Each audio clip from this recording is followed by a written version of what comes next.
Hello everyone, I hope you're all doing okay, keeping safe, and that your families are all well as well.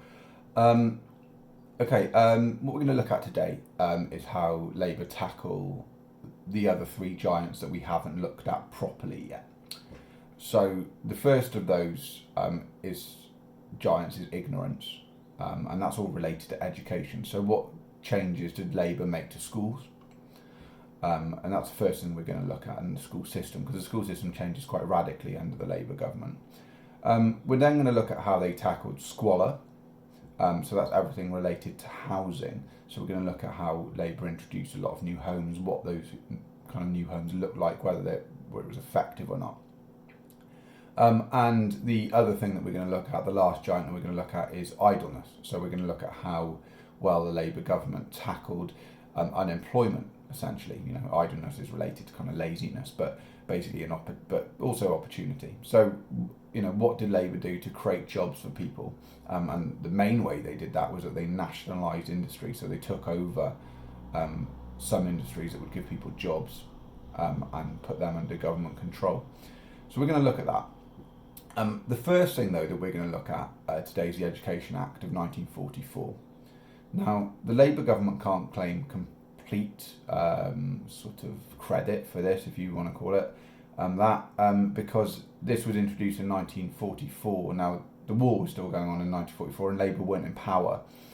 So this was a bill that was introduced by the national government, so where everyone was together in one government, Conservatives, Labour, everyone was just together because it was wartime.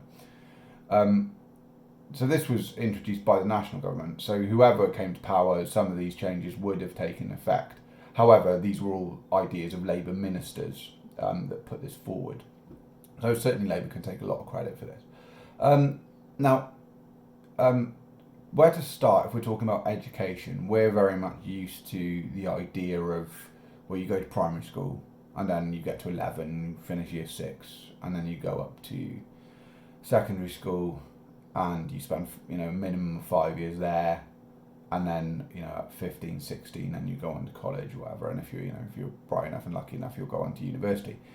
The system wasn't like that before the war. So unless you were a very, very rich person before the start of the Second World War, what would have happened is that you would have gone to one school.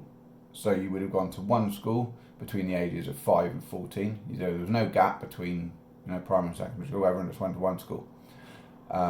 You would leave school at 14. And then you would enter into the world of work. That's if you were, a fairly poor person. If you were rich, you could pay for private education that would take you further. But the government only funded things for people up to the age of 14. Now, what that meant was, if you're from a poor family that can't afford extra education, no matter how bright or clever your children were, they were always going to be limited. They were never going to be able to get the top jobs because they couldn't afford it. Your family couldn't afford it. You couldn't afford to send them to private school. So there was this big issue in the education, it's a massive, massive issue, of the fact that people who were clever were held back just because they were poor. So this was seen as a massively unfair thing. Now, one of the first ways that Labour tackled this is that they split schools up. So they introduced the system that you're very used to now. So they introduced primary schools, where pupils would go up until the age of 11, so sort of 4 or 5 until 11.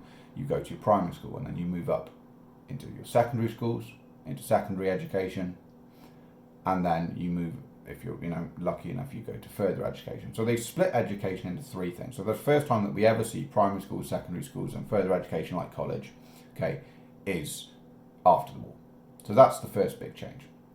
Now the second big change that they make is that they split secondary schools up. So secondary schools were a bit different to they are now. So you're used to the fact that everyone kind of just goes to a comp, don't they? They go finish primary school and they all go to a comp like you guys do now. It wasn't like that after the war, and secondary education got split up into three different types of secondary school. They were grammar schools, technical schools, and modern schools.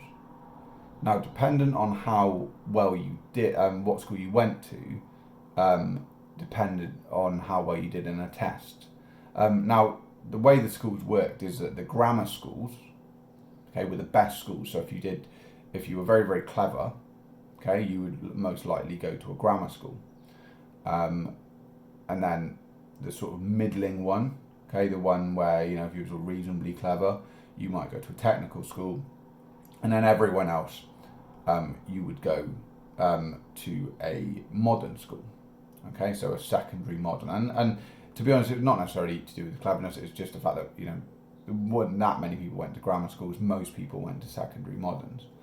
Now, in terms of how it was determined as to what school you went to, you sat an exam at the age of 11. So imagine at the end of year 6, sort of like your SATs, I guess, okay?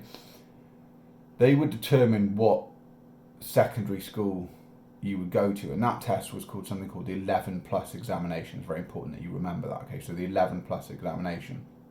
You would sit that test, okay?